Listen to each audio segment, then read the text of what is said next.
Hello everyone, स्वागत करते हैं आपके अपने चैनल एलयू एग्ज़ाम में। आज के इस वीडियो में हम लोग डिस्कस करेंगे, जैसे हम लोग ने कॉर्पोरेट अकाउंटिंग का पार्ट 1 में मोस्ट इंपॉर्टेंट 25 एमसीक्यू डिस्कस किया था। तो और आज के इस वीडियो में हम लोग 25 और एमसीक्यू को डिस्कस करेंगे। जिन्होंने भी पार्ट 1 नहीं देखा है, वीडियो के डिस्क्रिप्शन बॉक्स में वहाँ आपको लिंक मिल जाएगा, वहाँ से आप देख सकते हो। अगर आपको इसका पीडीएफ चाहिए तो पीडीएफ के लिए भी आप टेलीग्राम लिंक ज्वाइन कर सकते हो या आप व्हाट्सएप पे भी मुझे मैसेज कर सकते हो।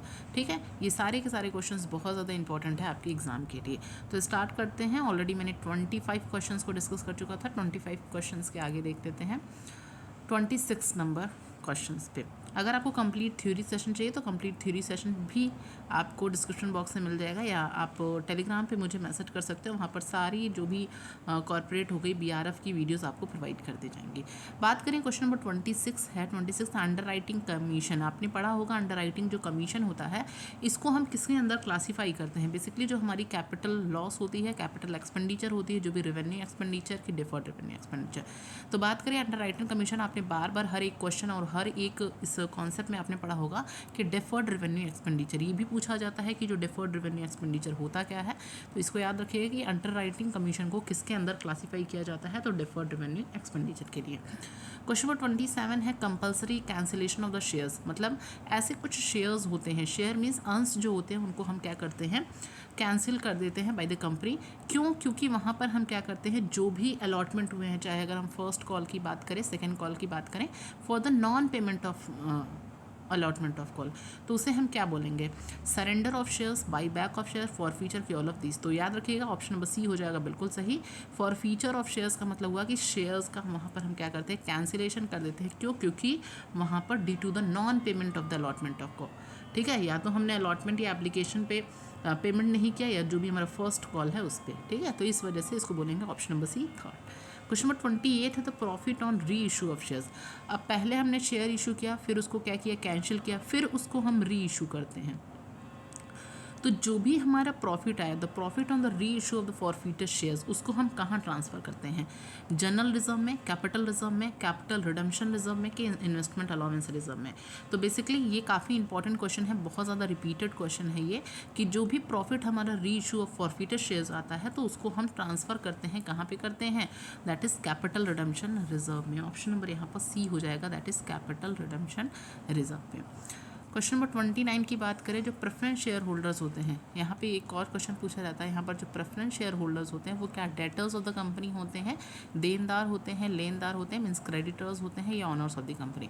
तो बिल्कुल ये मतलब ये तो बहुत ज़्यादा ईजी क्वेश्चन है। जो प्रेफरेंस शेयर होल्डर होते हैं वो कंपनी के क्या होते हैं, ऑनर्स होते हैं, ऑनर्स ऑफ द कंपनी। अगर यहाँ पर क्वेश्चन चेंज कर देता डिबेंचर होल्डर, तो वो क्या हो जाते हैं यहाँ पर दूसरा। ठीक है, तो याद रखिएगा preference share holder are the owners of the company, company के खुद ही स्वामी होते हैं। ठीक है, क्वेश्चन नंबर 30 की बात करें, द शेयर्स फर्स्टली ऑफर्ड, मतलब वो शेयर्स जो हमारे जो शेयर होल्डर्स हैं, the shares firstly offer to the existing share holder are called right shares, bonus share, ordinary की नन ऑफ दिस। तो राइट शेयर हम उसे कहते हैं, ऐसे शेयर्स जो हम फर्स्टली सबसे पहले क्या करते हैं, ऑफर्ड करते हैं जो शेयर होल्डर्स हैं। ठीक है, that is option number A. Question number 31 है the security premium account is shown in the balance sheet.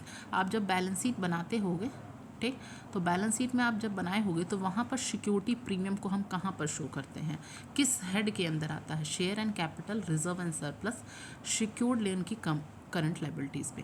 तो आपने जब बैलेंस शीट बनाया होगा, एक साइड आप एसेट्स लिखते हो, एक साइड लाइबिलिटीज़। तो यहाँ पर हम देखे होंगे किस हेड के अंदर, तो रिजर्व एंड सरप्लस के अंदर हम सिक्योरिटी प्रीमियम को दिखाते हैं। ये भी याद रखिएगा, ये क्वेश्चन पूछ सकता है कि यहाँ पर ये, ठीक है, तो बी ऑप्शन। 32 है dash should be deducted from the share capital. ठीक, ऐसा कौन सा अमाउंट है जिसको हम शेयर कैपिटल से डिडक्ट करते हैं, तब वो क्या डिटरमाइन होता, पेड अप कैपिटल। ठीक है, तो security premium, call in advance, call in arrears की discount on the issue of. देखिए जितने भी कॉल्स हैं किस पे, कॉल्स इन एरियर, ठीक है, उसको हम क्या करते हैं, शेयर कैपिटल से माइनस करते हैं, और जो हमारी वैल्यू आई वही क्या हो जाती है, पेड अप कैपिटल होती है। तो यहाँ पर सी ऑप्शन बिल्कुल सही। क्वेश्चन नंबर 33 है the share capital account is debited.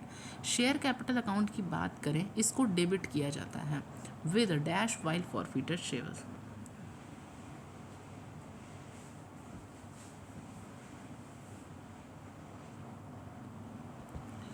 तो जो शेयर कैपिटल अकाउंट है उसको डेबिट किया जाता है, दैट इज़ किससे, यहाँ पर कॉल्ड अप कैपिटल से, ठीक है, सी ऑप्शन।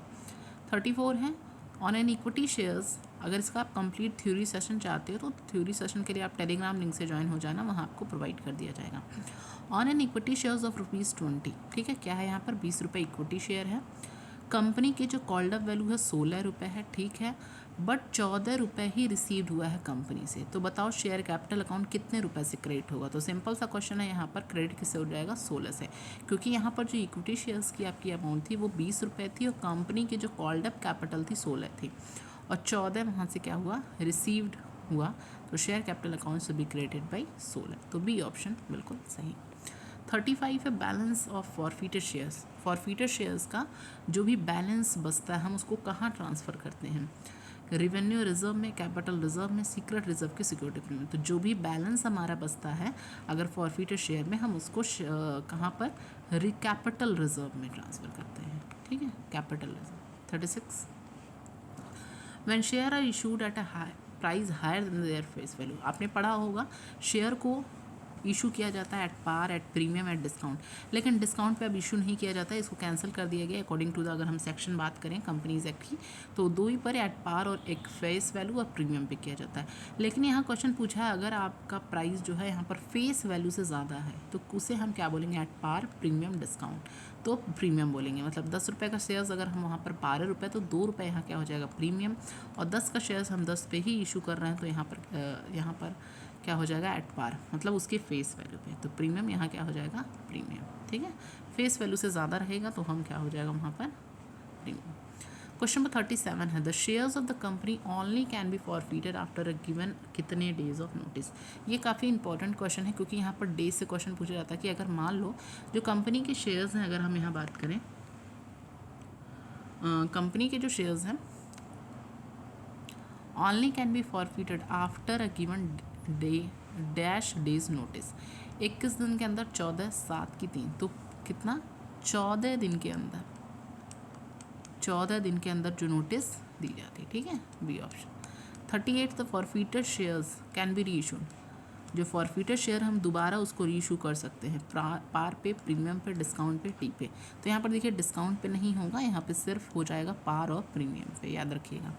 क्वेश्चन नंबर 39 है डिस्काउंट ऑन द री इशू। डिस्काउंट ऑन द री issue of the forfeited shares, मतलब फॉरफीटेड शेयर्स पर जो भी डिस्काउंट है वो हमारे कितने अमाउंट से एक्सीड नहीं कर सकता है। मतलब जितना अमाउंट हमने फॉरफीट किया है या तो उसके फेस वैल्यू से, या तो उसके इशूड प्राइस पे, या तो मार्केट प्राइस पे, तो जो भी फॉरफीटेड शेयर्स हैं उस पर अगर हम डिस्काउंट की यहाँ पर बात करें तो वहाँ पर जो भी आपका जितना अमाउंट फॉरफीटेड किया है उसी पर क्या होना चाहिए, यहाँ पर उससे ज़्यादा नहीं होना चाहिए, ठीक, ये ऑप्शन।